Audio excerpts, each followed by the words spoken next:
The Lord be with you.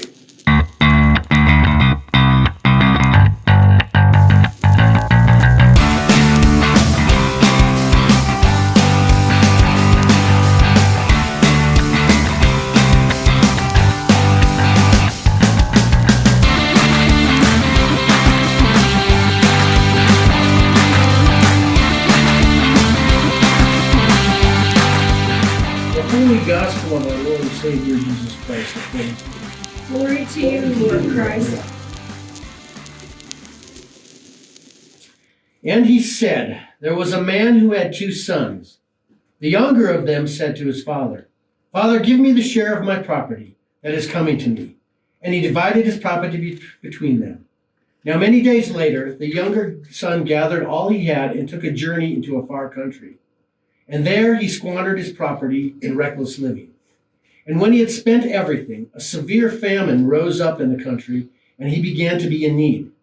So he went and hired himself out to one of the citizens of that country, who sent him into the fields to feed pigs. And he was longing to be fed with the pods that the pigs ate, and no one gave him anything. But when he had come to himself, he said, How many of my father's hired servants have more than enough bread, but I perish here with hunger? I will arise and go to my father, and I will say to him, Father, I have sinned against heaven and before you. I am no longer worthy to be called your son. Treat me as one of your hired servants. And he arose and came to his father. But while he was still a long way off, his father saw him and felt compassion, and ran and embraced him and kissed him. And the son said to him, Father, I have sinned against heaven and before you. I am no longer worthy to be called your son. But the father said to his servants, Bring quickly the best robe and put it on him, and put a ring on his hand and shoes on his feet. And bring the fattened calf and kill it, and let us eat and celebrate. For this my son was dead and is alive again. He was lost and is found. And they began to celebrate. Now his older son was in the field, and as he had come and drew near to the house, he heard the music and dancing. And he called one of the servants and asked what things this meant. And he said to him, Your brother has come, and your father has killed the fattened calf, because he has received him back safe and sound. But he was angry and refused to go in. His father came out and entreated him. But he answered his father, Look, these many years I have served you and never disobeyed your command. You never gave me a young goat that I might celebrate with my friends.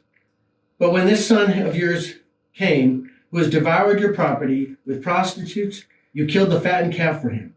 And he said to him, Son, you are always with me, and all that is mine is yours.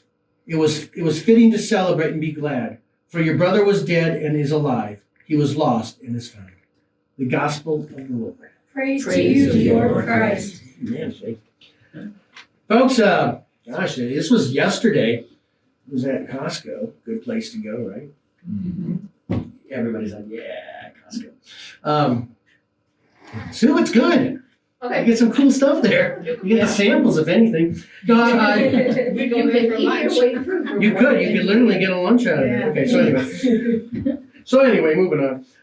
No, I picked up a book. I enjoy World War II historical books, not like deep history, but the kind of books where the soldiers have told their story, and some author puts them down or they put it down, so it reads like a story, but that's neat stuff. It really is, and I've always enjoyed this genre, and it's been a while since I picked one up. So I picked up one called Spearhead. The reason why I picked up Spearhead was it is a book about the 3rd Armored Division, and it happened to be my first unit I was ever assigned to was 3rd Armored Division. So I was like, well, of course I got to read this.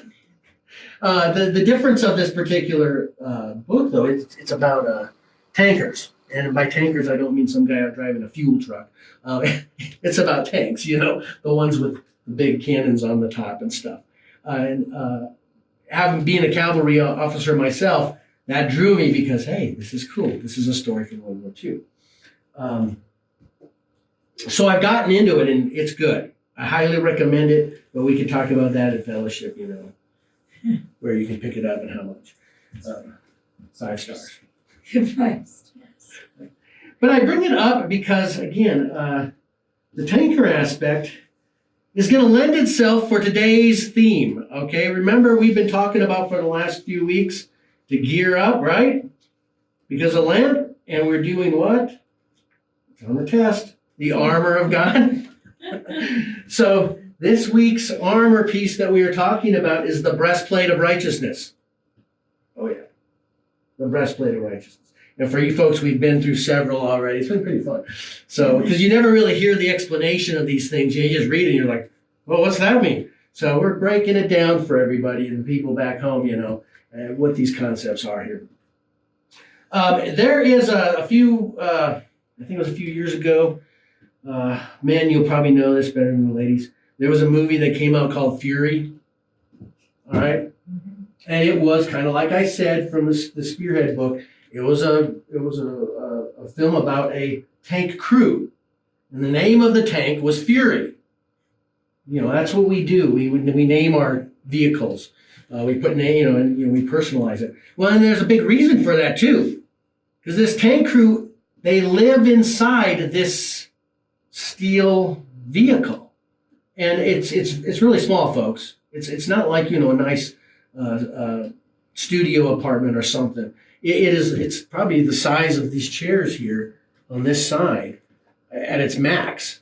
And a lot of that's filled with stuff, okay? So there's not much room for maneuver, but that becomes your home wherever you're at. Especially in World War II, that was their home from the day they got into country to the day they left. Now you can imagine you're there with 4 other people on this crew. You can imagine it becomes quite tight, right? Not movement-wise, but you really become attached and get to know the people you are with while you're in this crew. Yes, it's a tight situation. The job was very dangerous, but it was also something that was very important on the battlefields in World War II and even today. The scene from Fury that came to mind as I was prepping for this sermon here was a situation where an infantry company was crossing a field and the bad guys showed up, right? And they all dropped down into the dirt and were basically in the prone position, pinned down. They could not move. So the commander's like, hey, bring some tanks up. All right. So Fury and several other tanks come up. And what they did is they pulled into the field and started moving towards the wood line where the bad guys were at, the Germans were at. And as they're moving through the field, all of a sudden, one by one, you see these guys stand up, these infantry guys, and they fall in behind the tank.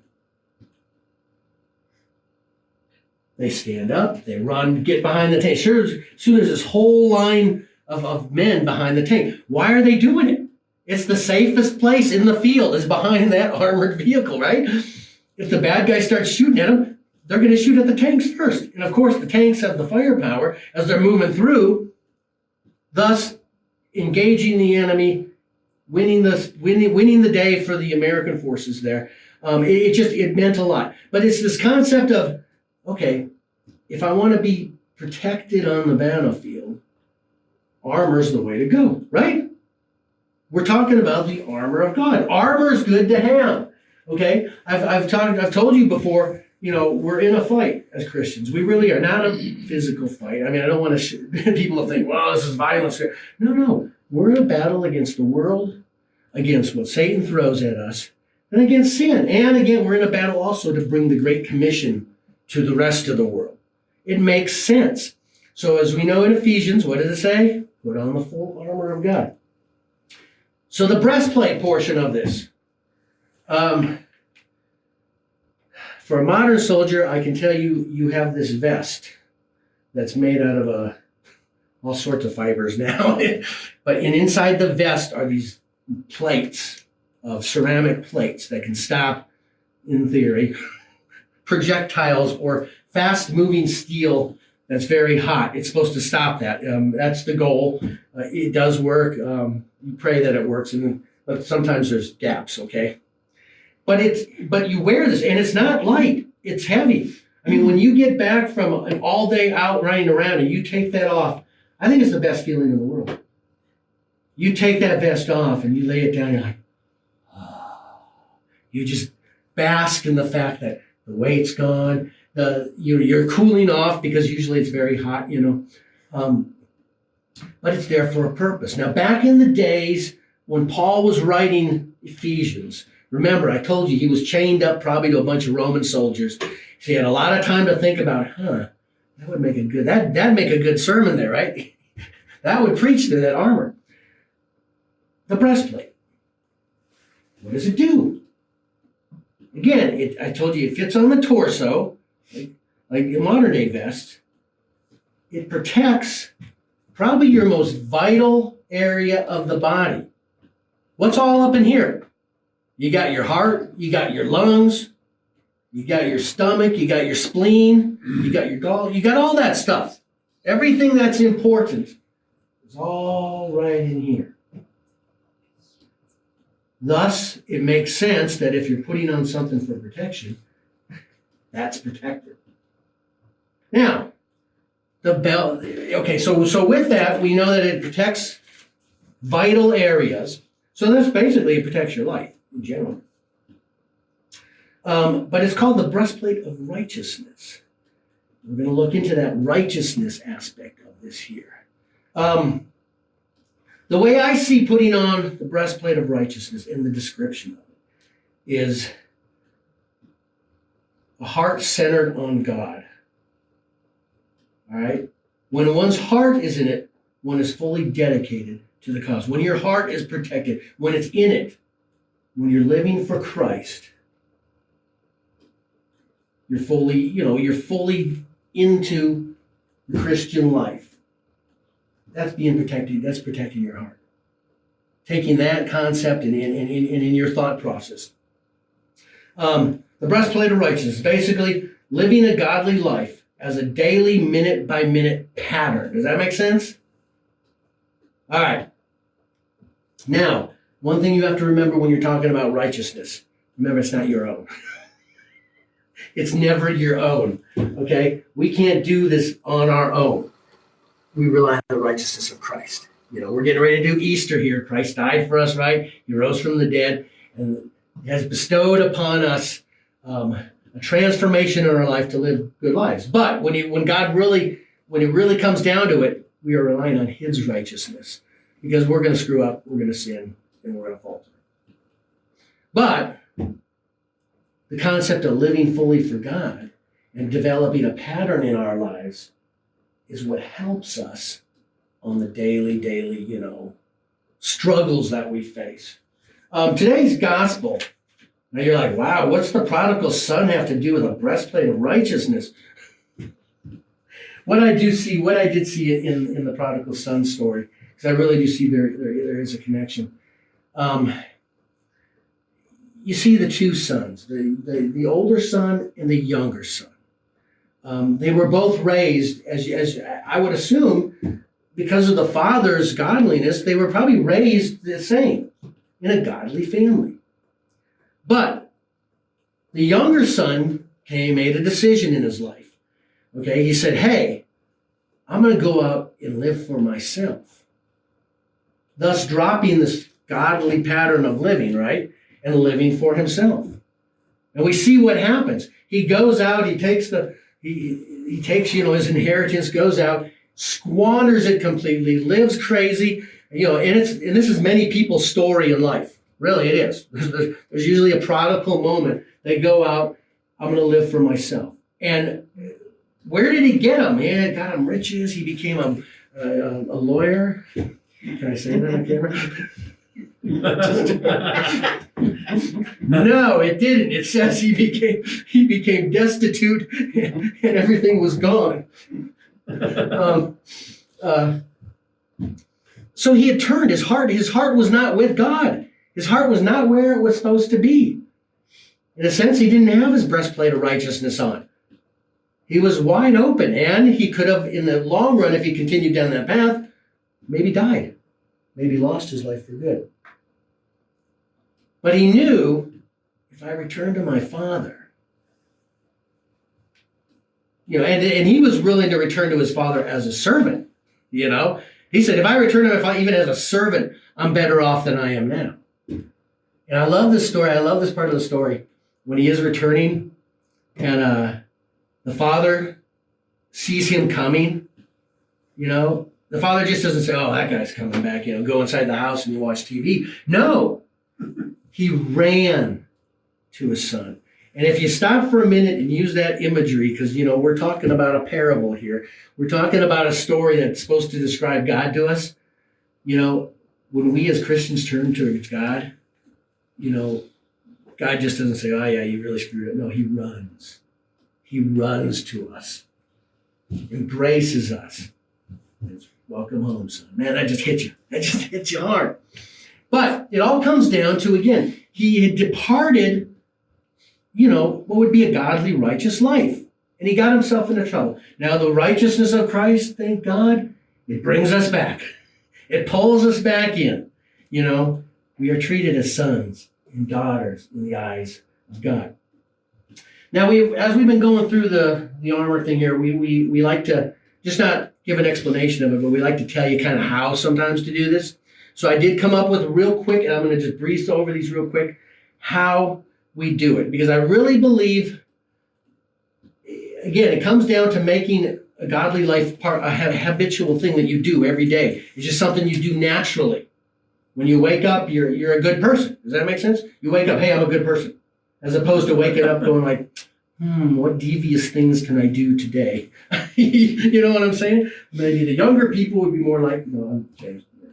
But it is. It really is a mindset. It's cherishing God in your heart to where that's how you want to live. So I put down, and these are from Scripture, seeking God and his righteousness above all else. Matthew 6:33.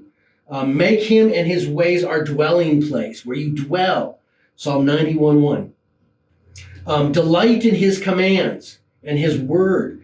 If you go through Psalms 119 or Psalms 1, it tells us to delight in what God has written for us. It's not a book of rules of do's and don'ts. It's actually something that keeps you out of trouble and probably keeps you alive, or most of us alive, if you follow these rules.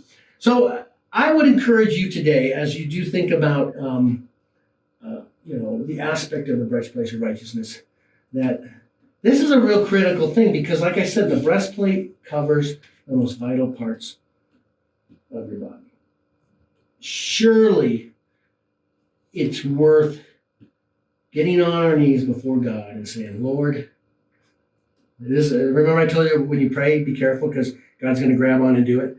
Getting on your knees and saying, Lord, make me holy. Make me holy. Infuse in me the desire to live by your statutes on a day-to-day basis. That's in it. Talking, we're in Lent. That's a very Lenten thing to do, right?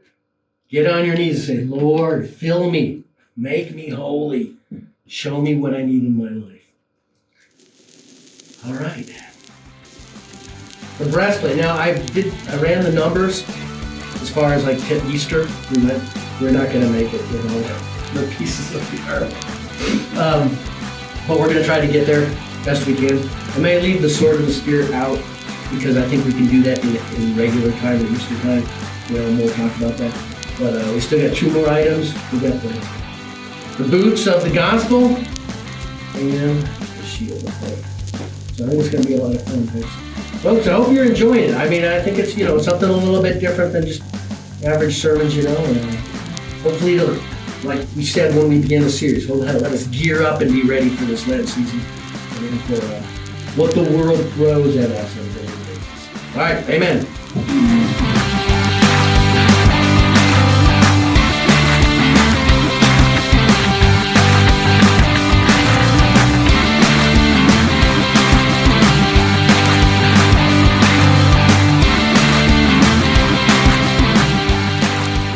Thanks for watching. Don't forget to like, subscribe, and leave a comment below.